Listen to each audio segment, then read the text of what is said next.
हाँ जी बाबा जी, अस्सलाम वालेकुम। की हाल है, ठीक हो? अच्छा, यह गां तुहाडे कोल विकण वास्ते वे? जी हाँ। अच्छा, किन्ने दी देनी जे? फाइनल 1,20,000 रुपया। ਇਹਦਾ ਰੇਟ 1,20,000 रुपये करते हो फिर? अच्छा, तो की नस्ल की है? ये नस्ल जो साहिवाल क्रॉस वलाती। ठीक है, साहिवाल क्रॉस, ठीक हो गया।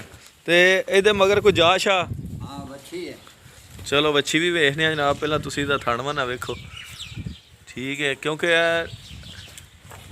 वेखो जी माशाल्लाह, ठीक है, ठीक है बाबा जी, ना तंग होवो तो तुसी भी ते ना इनू तंग करो। ठीक है जी, बच्ची वहा खड़ो। हाँ, कित्थे जे बच्ची? पहले जाया बच्ची सामने। अच्छा, ਇਹਦਾ ਹੁਣ ਇਹਦਾ ਸੂਆ ਕਿੰਨਵਾ ਹੈ? पहले सुबह। ਅੱਛਾ, ਪਹਿਲਾ ਸੂਆ ਸੂਈ ਹੈ पहला सुबह सुई है। ਤੇ ਦੁੱਧ ਕਿੰਨਾ ਕੁ ਕਰਦੀ ਹੈ? दूध 7 किलो दवा टाइम का। ਦੋਵਾਂ ਟਾਈਮਾਂ ਦਾ 7 ਕਿਲੋ ਕਰਦੀ ਹੈ ਫਿਰ। ਠੀਕ ਹੈ, ਜਿਹੜਾ ਚੋਇਆ ਤੁਸਾਂ हाँ ਉਹ ਚੋਇਆ ਦੀ ਵੀ ਗੱਲ ਕਰਦੇ ਹੋ ਨਾ, 7 ਕਿਲੋ। ਠੀਕ ਹੈ ਜੀ, ਬੰਦੇ ਗੱਲਾਂ ਬੜੀਆਂ ਕਰਦੇ ਨੇ ਜੀ, ਉਹ 10 ਕਿਲੋ ਤੇ 15 ਕਿਲੋ ਤੇ 20 ਕਿਲੋ।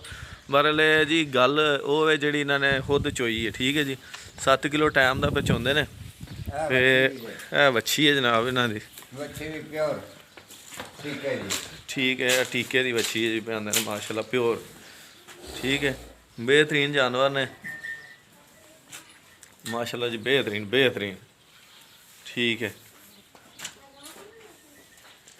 अच्छा, ये किन्ने चिर दी सूई जे? ये कोई 2 महीने दे। ये 2 महीने दी बच्ची है। ये बच्ची डाई नहीं लगी हाथ। अच्छा, बच्ची है ये, पट्ठा नहीं खाती भी सही। हाँ। ये दुध पींदी है भी माँ का। ठीक है, सही है जी, ठीक हो गया माशाल्लाह जी, प्योर चीज़ है। अच्छा जी, ते अपनी लोकेशन दस छड़ो। हाँ, की हैं? केड़ा इलाका केड़ा है? तहसील व जिला गुजरात है। हाँ। ते खाना जलाल पुजटा।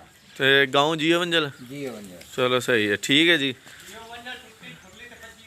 रब्ता करना। ਇਹ ਨਾਲ ਤੁਹਾਨੂੰ ਨੰਬਰ ਸੈਂਡ ਕਰ ਦਿਆਂਗੇ ਜਨਾਬ, ਇਹਨਾਂ ਦਾ ਸਕਰੀਨ ਤੇ ਚਲਾਵਾਂਗੇ ਤੇ ਉਹ ਤੁਸੀਂ ਜਨਾਬ ਨੰਬਰ ਤੁਹਾਡੇ ਕੋਲ ਆ ਜਾਏਗਾ। ਤੁਸੀਂ ਜਿਹੜੇ ਦੋ ਸੰਗੀ ਨੂੰ ਜ਼ਰੂਰਤ ਹੋਵੇ, ਇੱਕ ਗਾਂ ਇਹਨਾਂ ਕੋਲ ਵਿਕਣ ਵਾਸਤੇ, ਜਿਸ ਦੋਸਤ ਯਾਰ ਨੂੰ ਜ਼ਰੂਰਤ ਹੈ ਉਹ ਜਨਾਬ ਖਰੀਦ ਸਕਦਾ ਇਹਨਾਂ ਕੋਲ, ਨੰਬਰ ਤੇ ਬੈਲ ਮਾਰ ਕੇ।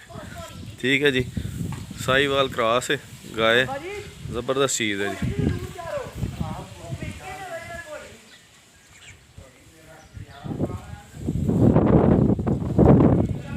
ठीक है जी, उम्मीद है जी वीडियो आपको अच्छी लगी होगी। वीडियो अच्छी लगी है तो मेरी वीडियो को लाइक कीजिए और मेरे चैनल को सब्सक्राइब कीजिए। मिलते हैं इंशाल्लाह नेक्स्ट वीडियो में, दुआओं में याद रखिएगा। अल्लाह हाफिज़, अस्सलाम वालेकुम रहमतुल्लाहि व बरकातहू।